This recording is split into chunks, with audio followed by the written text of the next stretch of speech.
Welcome to MTV Music Television. We've gone for main engine start. We have main engine start. When MTV launched, ladies and gentlemen, rock and roll.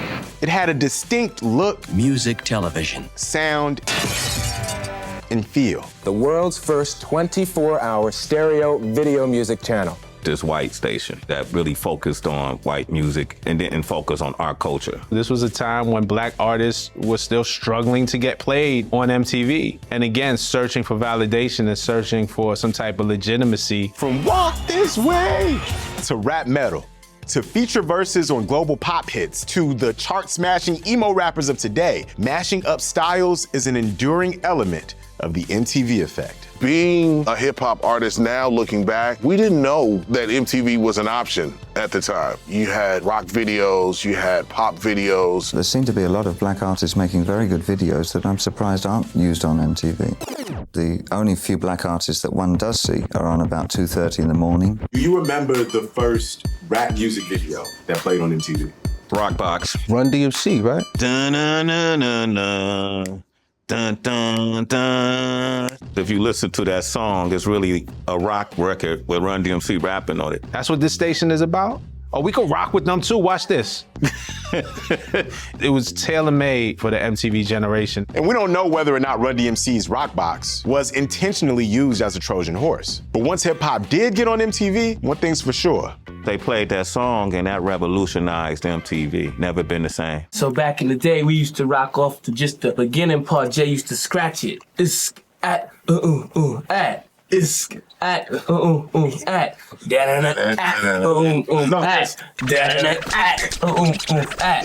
that Aerosmith record and Run DMC, it cornered it. Everybody's lyrics sound like magic melting with that track. This wasn't just a collaboration. This was a statement. It was a big song culturally, and a lot of people might have not understood even who Aerosmith was at that point. I had no idea that Aerosmith had a whole career prior to Run DMC. It definitely opened me up, I guess the same way that it opened Middle America up to what was going on in New York City. You know, how else would somebody from Brooklyn who listens to R&B, reggae, and hip hop wind up knowing the words to ZZ Top? It was what America was. It was the separation of black music and black culture and white music and white culture. When I seen the video, it was like, we're really breaking down walls to like be able to be together as a human race and to accept each other's music. Now you take in two different groups of listeners and you putting them together, you combining two different worlds. Now check this out. Public Enemy Anthrax, I lost it. I remember the Judgment Night soundtrack. Onyx was on there. I think Biohazard was on there. Those collaborations that we learned about on MTV. It's one thing to hear the record, but it's another thing to see it. The seeds were being planted of hip hop and rock really cross-pollinating. Some of the Gen Xers raised on MTV would grow up to form rap rock groups that would change the course of music history. And when we saw those kind of groups coming out, Limp Bizkit, Linkin Park, it was huge. But you gotta wonder, how did rappers feel about rockers taking the mic as MCs? I was a big Linkin Park fan. I did some tours with them. I'd always joked with my friends that I had snuck in the back door to like being a rapper because I was like part of a rock band. I had learned to produce songs by mashing up stuff. Like I was taking like Nine Inch Nails and like Jackson 5 and like Wu-Tang Clan, and like that's how I learned to make beats. We encouraged it. We thought it was dope because it just made everything bigger. We got a message saying MTV has reached out to Jay-Z to do a mashup album. They said, who do you want to do it with? And he said Linkin Park. Do you want to do that? And we were like, no way. Of all the guys in the band, I was probably the biggest Jay-Z fan. Sounds great. Should be wonderful. MTV recognized early on that it didn't just represent music.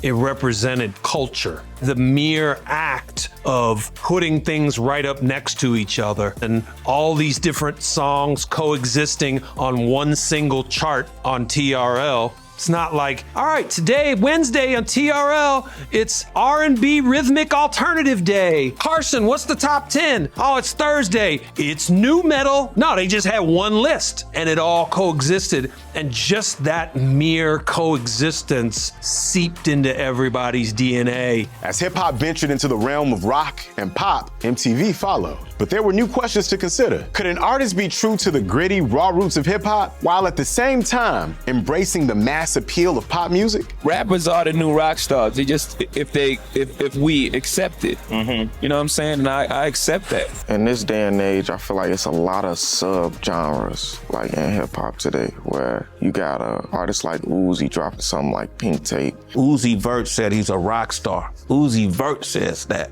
It's a lot of different ranges, and it get everybody something different to latch on to. Crossing over, I celebrate it. Like as an artist, as a musician, you should be putting yourself in a position where your art can be widely received the best way. I feel like I mix pop a little bit into my style of hip hop, and Juice WRLD was one artist to make me feel like that's okay. Like this can be just as dope. The singers that influenced my style, I would have to say Rodney, Radke from Escape the Fate, Falling in Reverse, Billy Idol. The lead singer of Bullet for My Valentine, Kid Cudi, Chief Keef.